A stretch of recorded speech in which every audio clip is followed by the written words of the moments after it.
Welcome viewers প্রভাত motivation 3.0 চ্যানেলের পক্ষ থেকে আমি আপনাদের প্রত্যেককেই স্বাগত জানাচ্ছি। তো আমার এই ইউটিউব চ্যানেলে আমি আমার দৈনন্দিন যে সমস্ত অভিজ্ঞতা হয় সেগুলো আমি তুলে ধরার চেষ্টা করি। যে সমস্ত ভালো দিক, অবশ্যই ভালো দিকগুলাই তুলে ধরার চেষ্টা করি, কারণ আমাদের আজকাল সমাজে সবসময় আমরা নেগেটিভ জিনিস আলোচনা এবং নেগেটিভ জিনিস দেখতে দেখতে আজকে যেন সব কিছু নেগেটিভই মনে হয়। কিন্তু এই নেগেটিভের মধ্যেও যে আমাদের এখনও অনেক ভালো কিছু লুকিয়ে আছে, বা আমরা যে জায়গায় আছি অনেক ভালো আছি, আমরা সবসময় আমাদের নিজেদের পজিশনটাকে খারাপ মনে করি। তো আমি সেই সুবাদেই বলতে চাই, যেটা হচ্ছে গতকাল 2nd মার্চ ছিল।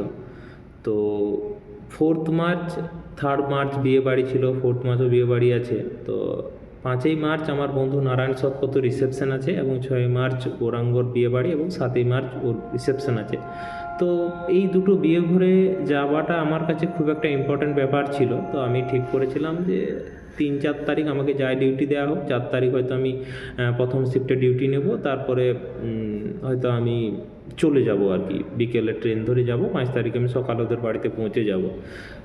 কিন্তু ব্যাপার হচ্ছে সেরকম কিছু হয়নি, এবং আমি চেয়েছিলাম আমাকে যেন ম্যাগাজিন ডিউটিটা দেওয়া হয়। ম্যাগাজিন ডিউটি দেওয়া হলে তাহলে আমি ম্যাগাজিন ডিউটিটা করার পর আমাদের একটা ট্রিটমেন্ট ডিউটি করতে হয়। 3 তারিখ যদি ম্যাগাজিন ডিউটি হয় তাহলে 4 তারিখ ট্রিটমেন্ট। তো ট্রিটমেন্ট ডিউটিটা করার পর হয়তো আমি আমার ওখানে ট্রিটমেন্ট ডিউটি করার পর আমার ট্রেন ধরে বা মেদিনীপুর যেতে সুবিধা হবে। পরবর্তীকালে 5 তারিখ আমি সকালে ইজিলি ওদের বাড়ি গিয়ে পৌঁছাতে পারবো আর কি। তো আমাকে ম্যাগাজিন ডিউটি দেওয়া হয়নি, এবং আমি যাব বাড়ি কিনা তারও একটু মানে পুলিশের চাকরি, তো একটু আশঙ্কার মধ্যে ছিলাম।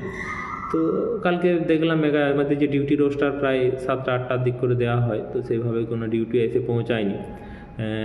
তো যখন রাত্রে এসে ফোন হলো 11:30টার সময় যে আমাকে সেকেন্ড শিফট আমাদের যে ডিউটি আছে ওটা ধরতে হবে, কারণ যার ডিউটি ছিল ওর কিছু একটা সমস্যার জন্য করতে পারবে না। তো আমি বললাম ঠিক আছে, কোনো সমস্যা নেই। পরে আমি কিন্তু ওটাই চাইছিলাম যে আমার যেন সেকেন্ড শিফটে ডিউটি হয়, তাহলে আমাকে ডিউটি করতে অনেকটা সুবিধা হবে আর কি। তো এই জন্যই আমি বলবো, বা এতদিন ধরে বলে এসেছি, বা আমি আমার জীবনকে যেভাবে উপলব্ধি করেছি সেটাতে দেখেছি। আমার এক সময় প্রায় লোকসভা ভোটের আগে আমার একটা দাদার বিয়ে বাড়ি ছিল। ওটা সম্ভবত গত বছর ছিল 1 মে, এবং আসানসোলে যে লোকসভা নির্বাচন ছিল 7 মে, প্রায় 5-6 দিন আগে। অথচ সেই সময় প্রচুর পরিমাণে এখানে জোর কদমে প্রচার চলছিল, তাহলে আমার বাড়ি যাওয়াটা খুব জরুরি ছিল। তো সেই সময় বাড়ি যাওয়াটা খুব কঠিন, কিন্তু সেই সময়ই পূর্ব পশ্চিম মেদিনীপুর এবং ঝাড়গ্রামের কিছু ডাক আমার কাছে আসে, এবং এই ডাকগুলো ডিস্ট্রিবিউশন করার পর আমাকে একটা ছুটি দেওয়া হয়েছিল আর কি, যার সহজে আমি খুব সহজেই বিয়েবাড়িটা অ্যাটেন্ড করতে পেরেছিলাম। এবং বিয়েবাড়িতে অ্যাটেন্ড করার আমার যে মানসিকতাটা থাকে, যখন কেউ কোনো ভূমিকা দেয়, মূলত ওইটার জন্যই বিয়েবাড়ি যাওয়াটা আমি প্রয়োজন মনে করি আর কি। তো সেই জায়গা থেকে আমি জিনিসটা উপলব্ধি করলাম যে আমরা হয়তো, এবং এর আগে আমার বন্ধু বাপনের বিয়েবাড়িতেও তাই হয়েছিল। ওটা সম্ভবত 19শে নভেম্বর ছিল, ওটা 2023 সালে। তো স্বাভাবিকভাবেই সেখানেও একটা ছুটি পেতে সমস্যা হয়েছিল ছট পূজার জন্য, কিন্তু তা সত্ত্বেও আমি ছুটি পেয়েছিলাম, এবং ছুটি পেয়ে আমি বাড়ি গিয়েছিলাম। বাড়ি গিয়ে ওর বিয়েবাড়িতে ভালোভাবে পার্টিসিপেট করেছিলাম, দিয়ে আবার ব্যাক করেছি। আবার আমার বান্ধবী দীপালি নায়ক ও দাদার বিয়েতেও একটা ছুটি দরকার ছিল, সেই সময় আমি ছুটিতে গিয়ে প্রায় 5-6খানা বিয়েবাড়ি অ্যাটেন্ড করেছি ম্যানেজে গিয়ে। তো আমরা হয়তো আমাদের চাকরিতে বিভিন্ন রকম প্রবলেমের কথা বলে থাকি, কিন্তু আমার মনে হয় না, একটা ওই কথা আছে না যে আপনি যেটা চাইবেন হয়তো ভগবান আপনাকে সেটা দেবে না, বাট আপনার জন্য যেটা ভালো হবে সেটা হয়তো ভগবান বরাদ্দ করে দেবে। তো ঠিক আমি এই নীতিই বিশ্বাস করি, এবং এই নীতি বিশ্বাস করে আমি এভাবেই চলছি। তো এই জন্য বলবো, আপনাদের চাওয়া পাওয়াটা ঠিকঠাক করুন এবং নিজেরভাবে স্মুথ থাকুন, তাহলে দেখবেন কিন্তু হ্যাপি থাকতে পারবেন, সেটা আশা করি কোনো সমস্যা হবে না। আমি বর্তমান এই মুহূর্তে দাঁড়িয়ে মোটামুটি পুলিশ চাকরিতে ভালোই আছি, খুব একটা খারাপ বলবো না। হয়তো খাতায় কলমে দেখতে হলে অনেক জায়গা যেতে পারছি না, যে যাওয়া উচিত ছিল, গেলে ভালো হতো, বাট যে জায়গাগুলোয় কিন্তু যাওয়া দরকার, আমি না গেলে জিনিসটা ভালো হবে না।